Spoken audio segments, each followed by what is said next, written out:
aim dzukirtum bal antum qaumun musrifun. Saya bacain dulu, perhatikan panjang pendeknya makhrajnya.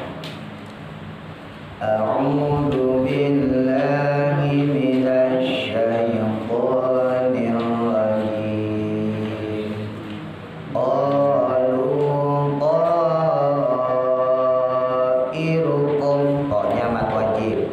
Huruf matnya alifnya bertemu hamzah satu kata, qair satu kata. Qairukum tahan, mim mati ketemu mim, itu mimi. Kum ma'akum, tanda wakofnya kof lam kita berhentiin aja. Kalau kof lam lebih baik wakof. Ain ikhfa, nun mati ketemu da. Ain dzukirtum, tanda wakofnya kof lam lagi kita berhentiin. Dzukirtum, kirnya tipis, rohnya.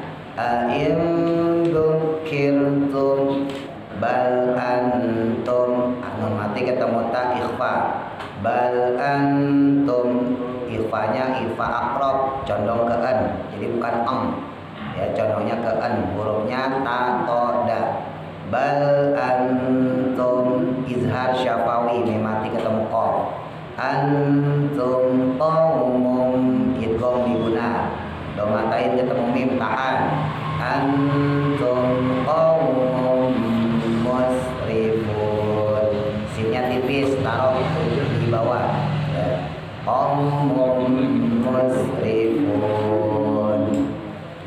Wajah, itu mat wajib. Jaa satu kata. Pokoknya kalau bertemu hamzahnya huruf mat itu satu kata, maka disebutnya mat wajib. Panjangnya ya namanya wajib ya 5 sampai 6. Ya beda sama mat jaiz. Kalau mat jaiz masih boleh dibaca 2. Wajah min izhar, nun mati ketemu hamzah. Min aqsal, qalqala sugro, solnya monyongin. Min izhar pantul, solnya monyongin. Min aqsal madinati rajului, masukin, domatain ketemu ya, idgham biguna. Rajului yas, sinnya tipisin, taruh di bawah. Rajului yas'a, hanya jangan panjang-panjang, cukup 2 harokat ya, karena mat asli dia. Jangan nggak ada remnya. Rajului yas'a, itu kelamaan ya, nggak usah panjang-panjang. Rajului yas'a ya, bolak-balik saya contohin misalnya kayak wadduha. Pokoknya yang mat-mat asli panjangnya dia nggak boleh lebih dari 2. Qala ya, sama mat asli tadi ya fathah berdiri itu ya. Qala ya qaumin, mitnya alifnya nggak dianggap, mimnya dimasukin ke ta. Ya qaumin tabi'ul, wawunya juga nggak dianggap, masukin ke lam. Tabi'ul mur, rohnya tebal karena jatuh setelah rokat doma. Jadi roh punya 2 sifat ya, tebal sama tipis. Kalau yang tadi di atas zukir itu tipis, merenges, karena rohnya jatuh setelah huruf yang berharokat kasroh. Zukir, nah, giginya kelihatan. Zukir tuh. Tapi kalau yang rohnya jatuh setelah fathah atau doma, maka dibacanya tafkhim atau tebal. Jadi dibacanya rada monyong. Ya, yang tadi merenges kalau misalnya dia tipis, kalau yang tebal dia rada monyong. Mur zalil, akbau, bau, jauh, bau, ini monyong semua. Tapi kalau jir, nah ini mereka semua. Ya bedain. Tabi'ul mur, masukin tabi'ul mursalin. Ittabi'u, nya panjang. Malla, nun mati ketemu lam, idgham bila guna. Malla jangan ditahan, jangan malla, nggak boleh, langsung dimasukin aja. Malla yas'alukum, idhar syafawi, mim mati ketemu hamzah. Yas'alukum ajrau, masukin lagi idgham, fathatain ketemu waw.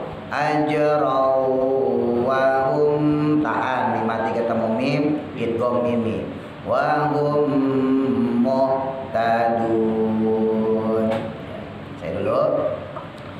A'udzu billahi minasy syaithanir rajim.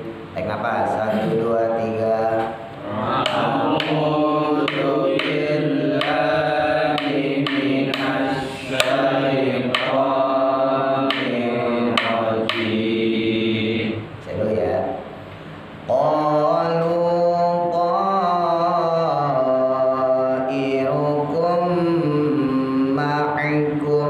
Baik nafas 1 2 3.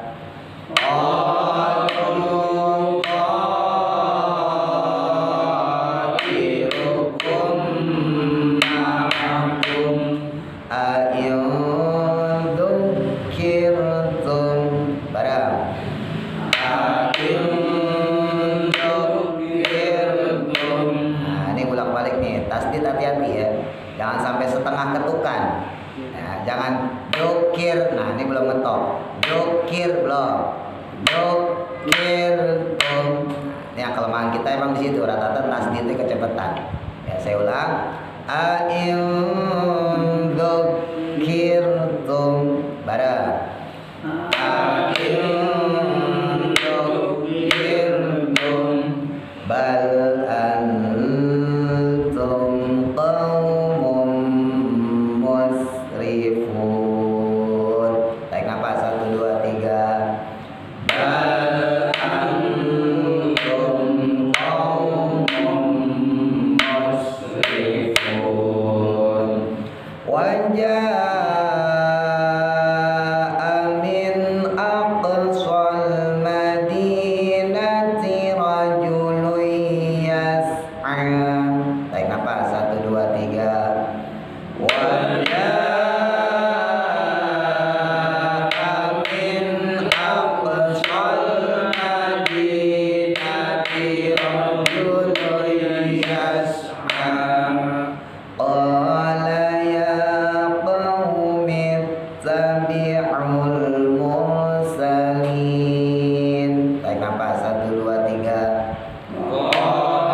latih kalau di rumah, kalau pas kita lagi ngaji gitu Pak.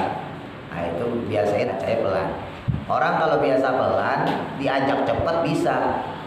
Tapi kalau orang biasa cepat diajak pelan kagak bisa. Pembalap tuh, pembalap motor, Rossi, coba suruh jalanan sini, jatuh mulu dia. Yang biasanya ngebut, itu ibaratnya.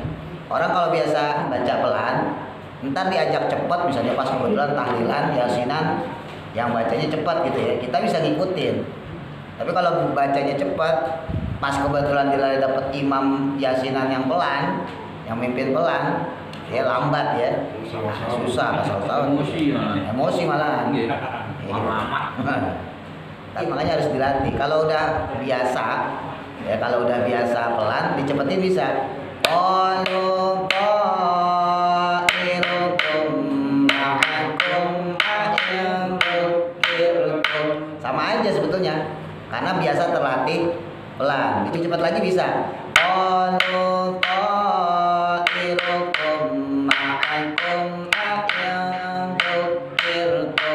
cuman lemahnya kita biasanya ketika cepet itu hukum tajwidnya hilang. Itu bahayanya buat kita yang pemula ya. Tahan-tahanannya kagak ada. Terabas. Qalu to itu mat wajib. Ya, coba ntar besok dengerin, tandain tuh ya. To'irukum sama ja. To'irukum tuh mat wajib. Jangan dibaca qalu to'irukum, jangan. Kalau to'irukum jadi mat tabi'i. Jadi cuma 2 harokat kan. Jadi tetap walaupun cepat, panjang pendeknya tetap sama. Qalu ta'irukum ma'akum ayyadukirkum. Yang ditahan ya tetap ditahan. Ya. Yang nggak ditahan ya jangan ditahan. Tapi yang tahan-tahan guna, idgham ya, ikhfa ya tetap ditahan ya. Cepat boleh kosa dia tapi itunya hukumnya cepat. Makanya tadi saya sampaikan kalau biasa pelan diajak cepat bisa. Apalagi udah bisa ketokan. Udah bisa ketokan, oh itu udah enak banget udah. Nah rata-rata kita stabilizernya nggak pas. Kalau ibarat ampli, ya, koslet jadinya. Kalau udah bisa ketok aja Pak, saya jamin mau dicepetin mau dipelanin nggak ngaruh. Dicepetin. Qalu ta'irukum ma'akum ayyadukirkum. Ketokannya pas, mana yang ditahan. Ya. Wajah amin aqsal madinati rajulun yas'a qala ya qaumi tabi'ul mursalin. Asal udah bisa ketokan. Nah, kalau orang Betawi bilang gande merem udah. Cuman syaratnya tadi. Jadi ngelatih bacaan kita sama ketokan tuh susah. Karena orang zaman sekarang sering saya sampaikan ngajinya udah gak diketok lagi, beda sama orang zaman dulu. Orang zaman dulu tuh ngaji diketokin. Emang pakai tunjukan Pak. Masih ingat gak dulu zaman kita kecil? Bismillah gitu. Nah orang sekarang enggak, mentang-mentang udah kelar ngajinya baca Quran gak diketok. Bismillah gitu. Dan itu bertahun-tahun. Ya kita baca begitu bertahun-tahun, lupa lagi yang pelajaran dulu kita masih kecil. Nah itu nggak stabil di situ tuh. Akhirnya maaf ya kadang-kadang ada orang yang ya pas dia baca orang kagak bisa ngikutin. Ya, orang kagak stabil, orang temponya nggak pas. Ya, iramanya nggak pas. Jadi orang suruh ngikutin kagak bakal bisa. Apalagi kalau dia mainin lagu. Baik sampai situ dulu. Ada mau ditanya nggak? Nggak tahu hukumnya tapi bisa ini. Nggak tahu hukumnya. Nggak, oh maksudnya namanya gitu ya? Iya betul. Mungkin tahu tapi lupa. Iya. Kan udah lama kita belajar. Dulu kan kita udah belajar ya, ikhfa, idgham gitu kan ya. Cuman lupa kita ya nggak apa-apa.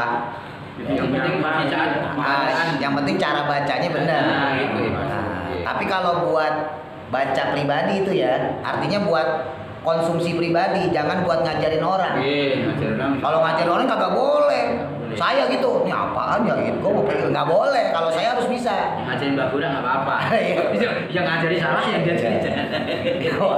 Ya, jadi kalau misalnya buat konsumsi pribadi, ya kita baca sendiri nggak ada masalah. Tapi kalau buat ngajarin orang nggak boleh.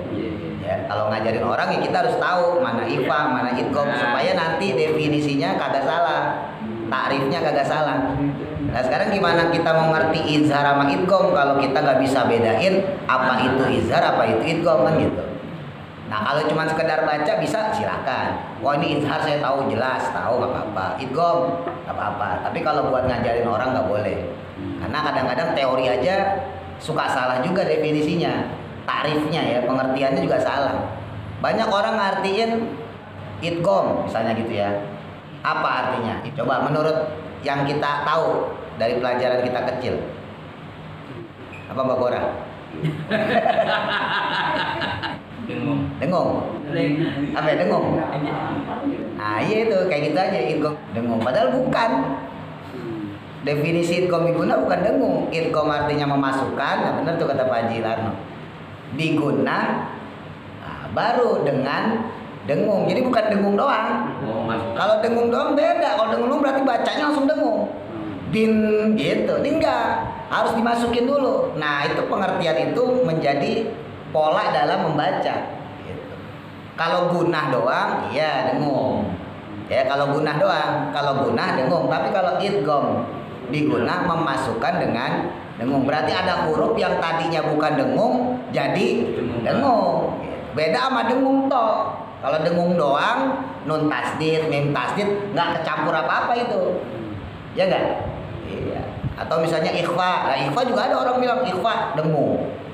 Padahal gunah yang dengung. Ikhfa artinya apa? Samar.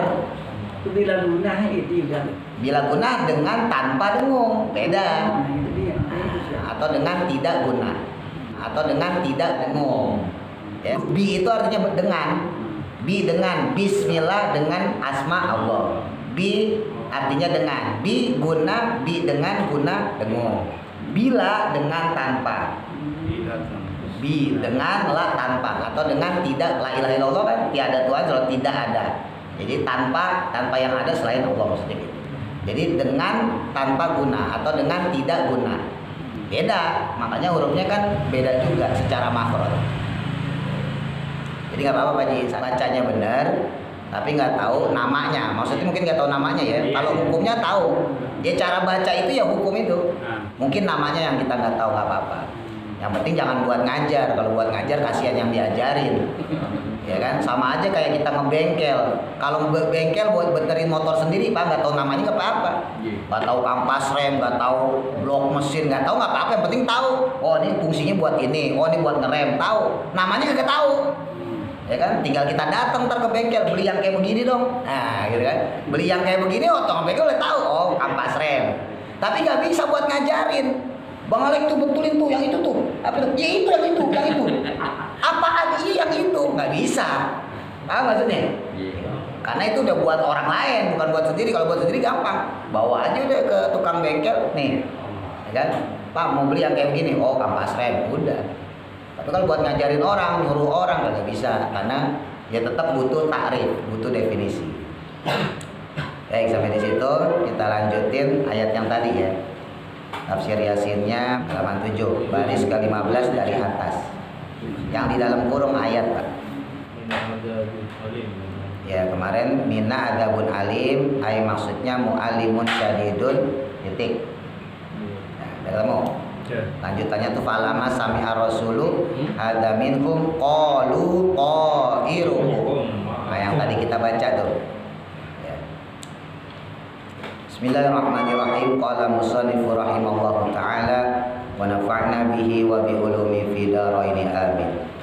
Nah, ini kan kemarin penduduk Intokia, dalam riwayat lain Antokia, itu disuruh sama pengikut Nabi Isa yang disebut dengan kaum Hawariyun untuk menyembah Allah. Yang mana mereka sebelumnya menyembah berhala ya.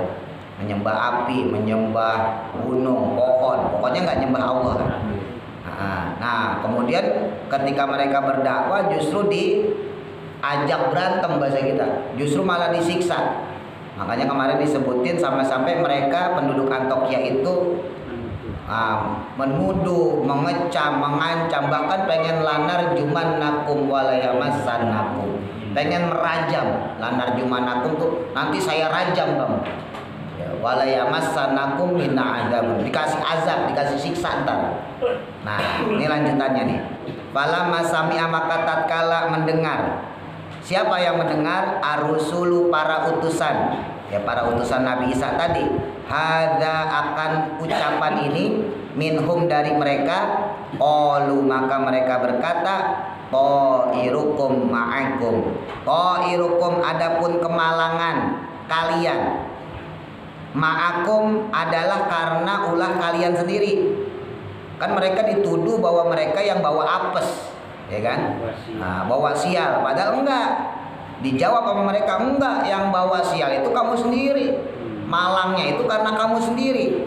Ai maksudnya asobakum, menimpa kepada kalian, syukmukum, akan keburukan kalian, bikufrikum, karena kekufuran kalian. Ya kalian dikasih siksa sama Allah, diazab seperti ini, diuji kayak begini, ya karena kufurnya kalian pada Allah. Wa bikadzabikum, dan juga dusta kalian, yakni maksudnya asabakum, menimpa pada kalian, asyukmu, akan keburukan. Terus kemudian aina dzukirtum bal antum qaumum musrifun. Aina dzukirtum, apakah kalian telah diberikan peringatan, atau kalian ini dulu sebenarnya pernah diperingatkan. Bal antum, tetapinya kalian ini adalah kaumun, kaum musrifuna, yang melampaui batas. Musrif itu diambil dari kata sarof. Sarof itu melewati batas, ya. Ai maksudnya in wuiztum, jika diberikan mauizah, dikasih nasihat, ya, billahi, tentang Allah Subhanahu wa taala, tatoyyartum, lalu malang nasib kalian, bina, karena kami. Jadi disindir. Kan saya ngasih tahu, ngasih nasihat tentang Allah kepada kalian. Masa gara-gara begitu justru kita membawa sial? Kalian malah dikasih musibah sama Allah? Kan enggak mungkin begitu. Au tawa'antumuna, atau mengancam kami, ya, birrajimi, dengan hukum rajam. Terus kalian malah pengen ngancam kami dengan hukum rajam. Bal antum, bahkan sebaliknya, sesungguhnya kalian itu kaumun, adalah kaum musyrikuna, yang musyrik. Jadi musyrikun di situ ditakwil sama ulama, diartikan melewati batas dalam artian musyrik. Musrif tapi dalam artian musyrik. Karena ada yang musyrik, ya musyrik biasa aja, Pak. Melewati batas dalam artian, ya kalau zaman dulu fanatik sama sesuatu yang jadi sesembahan orang zaman dulu. Nah, itu yang dikeramatkan. Wah, ini pohon ini nih, kalau nggak ada pohon ini banjir nih kampung kita. Nah, itu musyrik, melewati batas. Yang model kayak gitu, musyriknya musyrik. Ya, jadi musyriknya melewati batasnya, menjurus kepada kemusyrikan. Tapi kalau cuman musyrik melewati batas dalam hal bukan akidah, itu enggak. Ya, jadi nggak masuk ke dalam kategori musyrik. Misal, ya, wah lagi tengah hari robek, bolong, ya, kita aus banget, nyari warung kagak ketemu, tiba-tiba nemu misalnya nih aqua di jalanan. Waduh, gue minum aja. Minum. Wah, yang kita ucap apa ya? Untung ada air. Itu sebetulnya berlebihan, melewati batas, musyrik. Kenapa? Karena tetap aja hakikatnya yang bikin hilang aus kita kan Allah. Sementara air yang kita minum boleh nemu di jalan itu adalah perantara, wasilah aja. Makan, minum itu semua kan perantara. Banyak orang makan kagak kenyang, ya kan? Saya makan sepiring, Bang Alek makan sepiring, saya kenyang, Bang Alek kagak. Oh, beda tangkinya, ya kan? Oh, ini bebek baru kenyang dia. Porsinya beda. Lah berarti kan yang bikin kenyang itu bukan makanan, Allah yang bikin kenyang. Begitu pula dengan minum air. Ada orang mari kenceng, dikasih air segelas kagak cukup, Pak, orang habis olahraga. Minumnya langsung seliter deh, glogok. Tapi orang kayak kita biasa lagi diem, minum segini aja kagak bisa habis sampai kelar ngaji. Berarti kan kebutuhannya beda kan? Siapa yang bikin butuh itu berbeda? Allah. Nah, tapi kita maaf ya, seringkali kita ngomong kayak gitu, untung ada air. Wah, kalau enggak gue bisa keselak ini, mati gue gitu. Padahal yang bikin kita hilang ausnya itu Allah. Nah, itu musyrik namanya, melewati batas. Tapi tidak sampai musyrik. Beda sama pohon, batu. Ya kan ada di satu kampung, pohon dikeramatkan, batu dikeramatkan. Wah, ini batu kalau misalnya dipindahin, wah banjir di kampung. Anak-anak pada nangis semua. Nanti ada orang yang mati.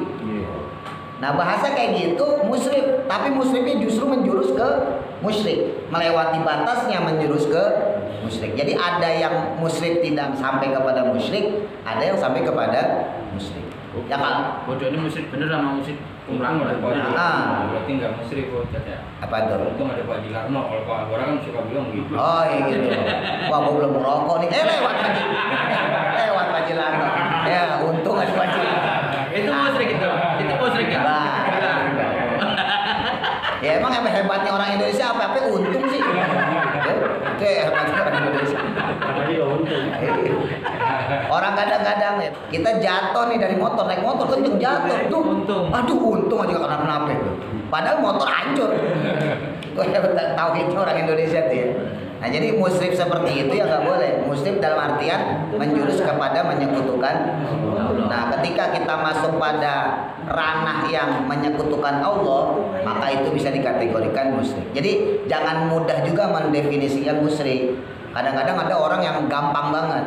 Misal cincin gitu. Wah itu musyrik percaya sama batu misalnya. Tergantung juga orang pakai cincinnya gimana. Manfaatnya. Kalau cuma sekedar ningkatin kepedean misalnya gitu, itu mah sama aja kita bawa dompet, bawa kartu ATM, Pak, sama aja. Jadi yang kayak gitu nggak menjurus ke musyrik. Tapi kalau kita percaya ini batu, ini yang bikin karir saya naik, nah itu baru. Kalau cuma sekedar senang, batunya aku seneng nih, mau jadi pede nih, pulang ketinggalan cincin diambil, nah itu kan cuma sekedar meningkatkan kepedean. Bukan hakul yakin terhadap itu batu, itu mah agak musyrik. Nah zaman sekarang orang banyak yang memponis gampang musyrik itu begitu. Padahal musyrik itu nggak sesimpel itu enggak. Dan sekarang kalau musyrik itu pokoknya yang percaya selain Allah itu musyrik. Pokoknya orang yang percaya batu, dia jadi pede terus musyrik, dianggapnya begitu. Lah berarti kita punya duit juga musyrik. Lah sekarang kita punya duit, mau keluar nih dari rumah nih. Duit ketinggalan, dompet ketinggalan, balik nggak kira-kira? Balik. Berarti kan kita nggak pede keluar rumah tanpa duit. Berarti musyrik nggak? Kalau definisinya kayak begitu, musyrik. Makanya definisi musyrik nggak begitu. Itu terlalu dangkal definisinya, enggak. Yang dimaksud musyrik nggak seperti itu. Yang dimaksud musyrik itu adalah ketika seseorang menggantungkan dirinya hakul yakin kepada sesuatu yang lain selain Allah, itu baru musyrik. Kalau cuman sekedar buat pede, sekedar buat bantuan dia perjalanan, ya itu kagak musyrik. Di dompet kita ada ATM, misalnya gitu, ketinggalan di rumah, pas keluar rumah, oh iya dompet ketinggalan, ya udah balik. Lah kayak gitu kagak musyrik. Kita biasa kemana-mana bawa HP, tiba-tiba HP ketinggalan di rumah, ambil lagi HP, balik lagi ke rumah, ya itu mah kagak musyrik. Kenapa? Karena menggantungkan diri kita kepada benda tadi, dompet, duit, kartu ATM, HP, itu bukan menggantungkan diri dalam rangka hakul yakin kepada itu benda. Bukan, walaupun memang dalam tahap ini musrif, melampaui batas tuh orang. Bang cuman keluar doang aja pakai bawa dompet kan gitu kan. Bang ke musola aja pakai dompet, pakai kartu ATM buat apaan? Dalam hal ini dia musrif, melampaui batas, tapi tidak sampai musyrik, nggak sampai musyrik. Tapi kalau tadi tuh misalnya pohon, wah ini pohon kalau ditebang serumah sakit, nah jangan ditebang. Kalau ditebang sakit nih serumah. Nah itu berarti menggantungkan diri hakul yakin kepada tuh pohon. Seakan-akan pohon itulah yang membuat seisi rumah sakit. Nah itu yang musyrik menjurus kepada musyrik. Gitu. Jadi harus dibedain ya. Nah, terus kemudian disebutin lagi di sini fatajarrauna, lalu berkeinginan ala qatli rusuli, untuk membunuh para utusan, ya maksudnya utusan Nabi Isa. Fabalagu dzalikal khabaru, maka sampailah hal tersebut, ya berita tadi, Habiban kepada Habib An-Najjar. Ini Habib An-Najjar yang bawa utusan Nabi Isa kemarin ya, yang anaknya disembuhin juga. Wajah min aqsal madinati rajulun yas'a. Wajah dan datang min aqsal madinati, dari ujung kota. Madinah itu artinya kota ya, aqsa ujung. Rajulun seseorang, yas'a yang dia terburu-buru, ya si Habib An-Najjar ini. Wa huwa adapun dia itu Habibu An-Najjar, Habib An-Najjar ya. Habib An-Najjar ini yang jadi tokohnya lah bahasa kita. Wa qala Sadi, berkata Imam As-Sadi, karena adalah Habib An-Najjar itu kosoron, adalah tukang cuci. Ya kalau bahasa sekarang laundry. Habib An-Najjar itu dulu kerjanya jadi tukang cuci. Wa qala, berkata Wahab, Imam Wahab bin Munabih, Karena adalah si Habib tadi itu rojulan, seorang laki-laki yang malul hariro, yang dia bekerja membuat kain sutra. Nah ini beda-beda pekerjaannya si Habib An-Najjar. Wakana dan adapun Habib An-Najjar manziluhu, rumahnya dia inda aqsobabin, berada di ujung gerbang min abwabil madinati, dari pintu gerbang kota dia. Wakana adalah si Habib tadi itu rojulan, seseorang da sodakotin, memiliki atau gemar bersedekah. Jadi Habib An-Najjar ini adalah orang yang senang banget bersedekah. Ya jema'u, yang mengumpulkan dia kasabahu, akan hasil usahanya, ida amsa, ketika sore hari. Kalau dia habis dagang, dia kumpulin hasil usahanya sore harinya tuh Pak. Ini hebatnya Habib An-Najjar, makanya yang kemuliaan bertemu sama utusan Nabi Isa. Fayak kesimuhu, maka kemudian membagi Habib An-Najjar tuh duit yang dia punya, yang dia dapat, nisfaini, menjadi 2 bagian, dibagi 2.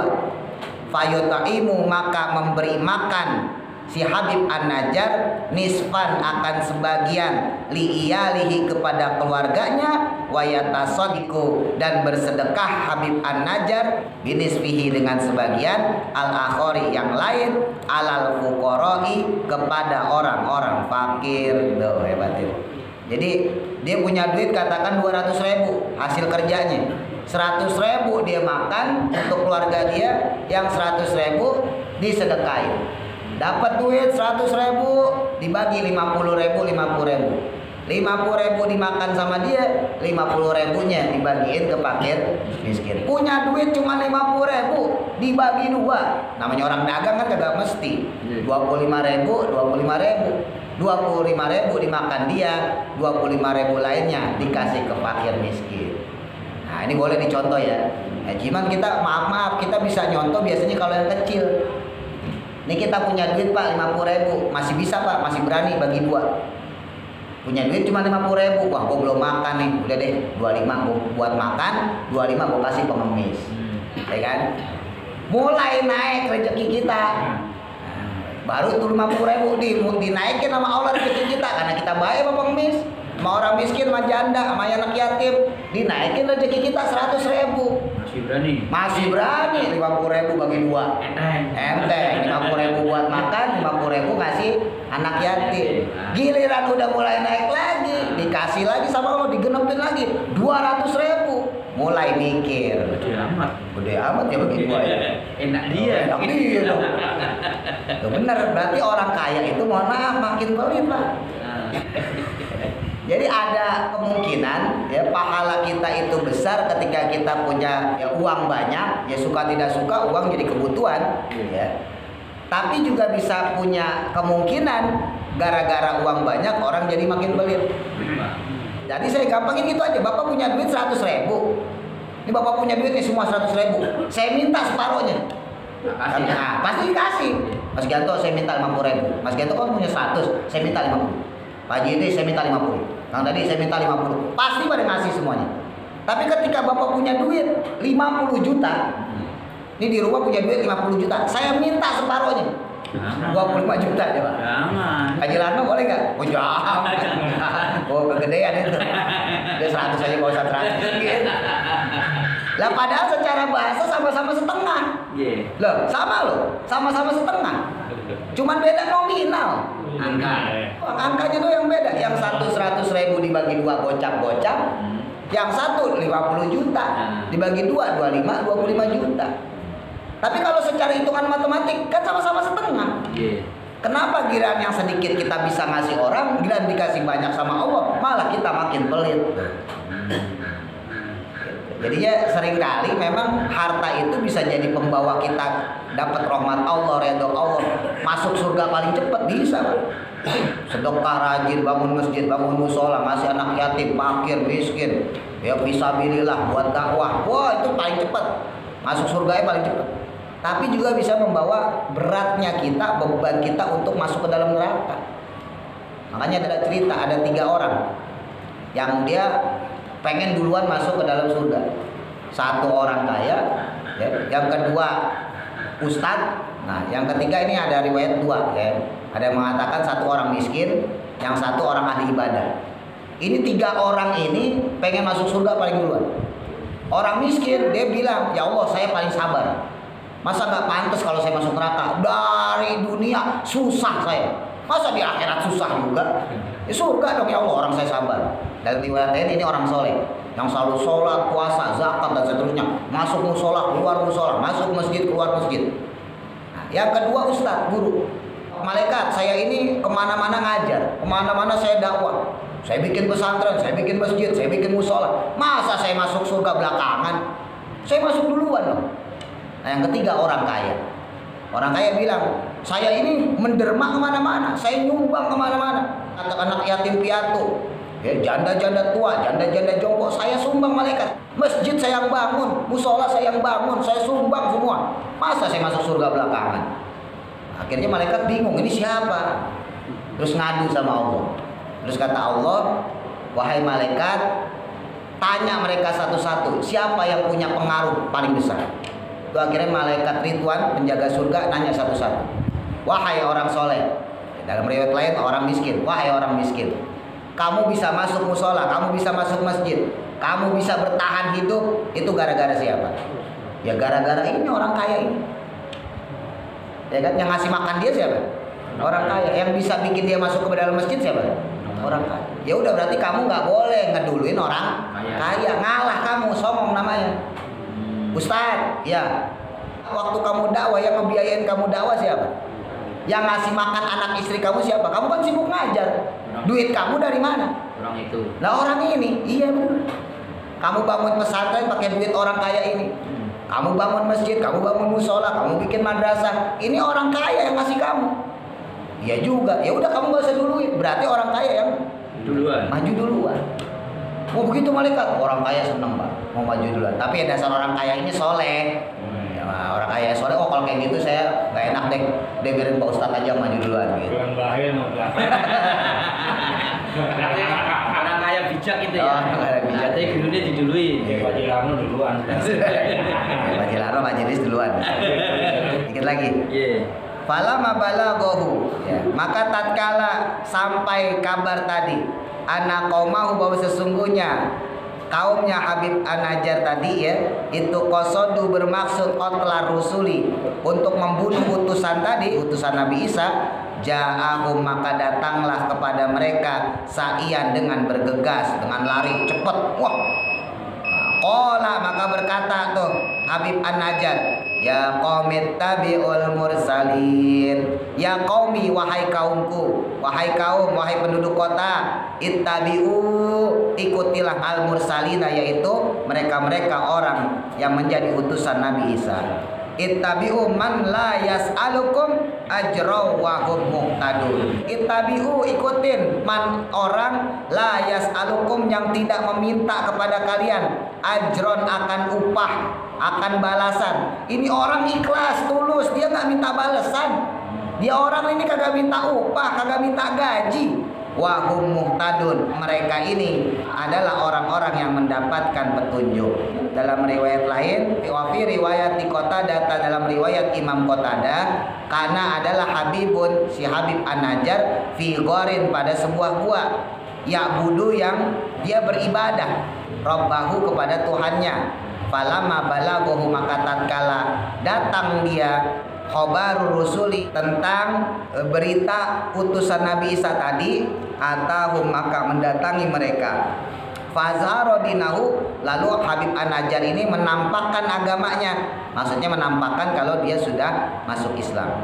Waqala, dan berkata Habib An-Najjar al-ayah, maksudnya ayat tadi itu, qalu ya qaumit tabiul mursalin, ikutin nih orang ini, ittabi'u man la yas'alukum, yang dia kagak minta apa-apa, gak minta ajron, gak minta upah, gak minta gaji. Wahum muhtadun, dan mereka ini orang-orang yang mendapat petunjuk.